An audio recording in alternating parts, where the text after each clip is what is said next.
This is the 5-minute guide to the All-or-Nothing Armour Scheme. The All-or-Nothing Armour Scheme was a change in battleship armor protection that was started by the United States Navy in the years just before the First World War. The idea was to concentrate all the belt and deck armor in a vital citadel covering the ship's propulsion and magazine spaces, thus allowing more protection to these areas for the same weight as the older schemes, which had the belt and deck armor thinning out beyond these areas, but covering most of the rest of the ship with various thinner plates of armor. Despite how it may sound, the idea was not entirely new.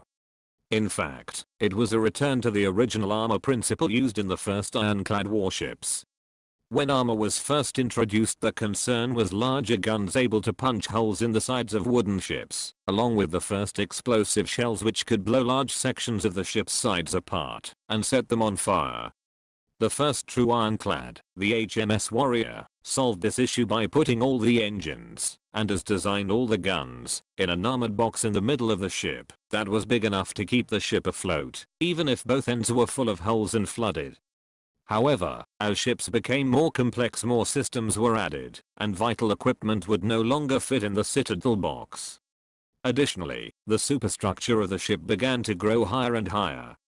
This meant that some systems were now vulnerable to incoming fire, and more advanced high explosive shells could start significant fires that could cripple or destroy a ship given enough time.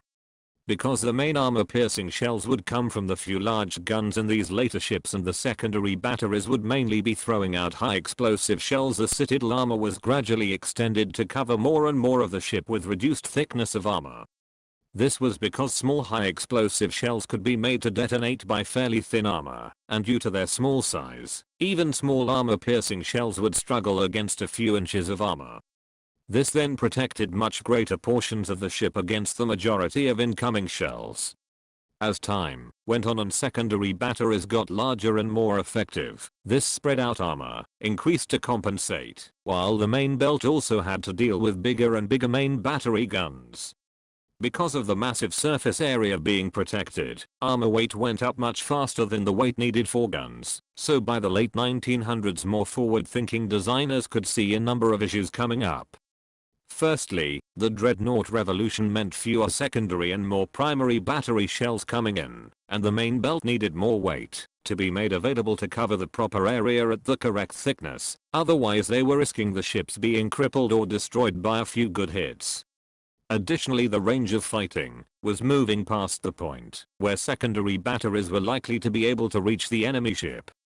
Secondly, armor-piercing shot had evolved beyond simple shaped lumps of metal and now included an explosive component.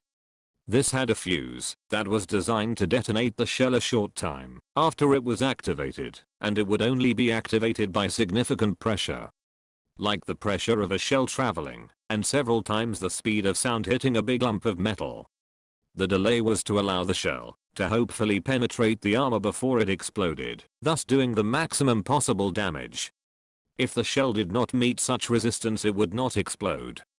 It was realized that all the thinner armor was doing was providing just enough resistance to initiate the fuse, but absolutely nothing to actually stop the shell going through, and so guaranteeing that the shell would explode inside the ship. Thirdly, main battery high explosive shells were now so larger and powerful there was a good chance they could batter through thin plate anyway, and the British had developed a semi-armor piercing shell called CPC, which was effectively a high explosive shell with limited armor piercing ability. Combined with the previous point, there was a real danger of the thin plate being exploited to allow the enemy to deliver several hundred kilos of explosive to the inside of the ship. Fourthly, due to the extremely long range of combat compared to previous decades and other issues in the first point, it was likely far fewer shells would hit, but each would be individually far deadlier. To exploit these reduced chances, shells were far more likely to be armor-piercing, which could get deep enough to cripple engines or detonate magazines, than high explosive, which tended to have contact or short fuses that were less likely to get far inside the ship and cause instant destruction. Seeing this, American ship designers led the way in revising the armor layout of ships to more closely resemble the original style. With all the armor weight concentrated in main belt and deck, the ship's citadel could be made stronger for the same proportion of displacement dedicated to armor. It also meant that a heavy shell hitting the end of a ship was more likely to simply pass through without detonating. It also meant that any high explosive impacts would only have thin hull plating to destroy, as opposed to driving large fragments of armor plate into the ship, which would be an additional complication otherwise. It also meant the main belt could be made taller, which allowed it to join up with the main deck armor to reform the old armored box idea with enough volume inside to fit all the vital ship's systems. This design standard was widely adopted by the other navies during or after the First World War, and the lack of battleship building experience in this time was what led to the Bismarck not having this included in its design, which was a significant contributor to its losses outlined in the video on that ship. That's it for this video. Thanks for watching. If you have a comment or suggestion for other naval design aspects to cover in special videos, let us know in the comments below.